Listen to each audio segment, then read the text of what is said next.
நேற்று நள்ளிரவு முதல் 16 மில்லியன் மலேசியர்கள் புடி மடானி ரான் 95 திட்டத்தின் பலன்களை அனுபவிக்க தொடங்கினர்.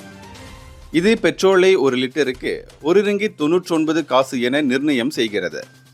மேலும் மாதத்திற்கு 300 லிட்டர் என்ற வரம்பு விதிக்கப்பட்டுள்ளது.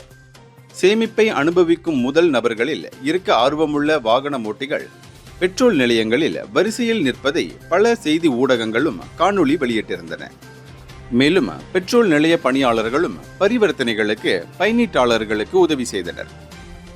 இதனிடையே இந்த புடி மடானி ரான் 95 திட்டம் கட்டம் கட்டமாக இராணுவ காவல்துறையினருடன் தொடங்கி பின்னர் 5 மில்லியனுக்கும் அதிகமான B40 பயனீட்டாளர்களை சென்றடைந்தது.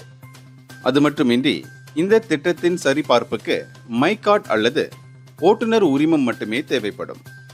மேலும் இந்த திட்டம் தினசரி செலவுகளை குறைப்பதுடன் கல்வி, சுகாதாரம், சமூக மேம்பாட்டிற்காக மானிய சேமிப்புகளை விடுவிக்கும் என்று நிதி அமைச்சு தெரிவித்துள்ளது. இந்தியர்களின் இதய குரல் மக்களோசை.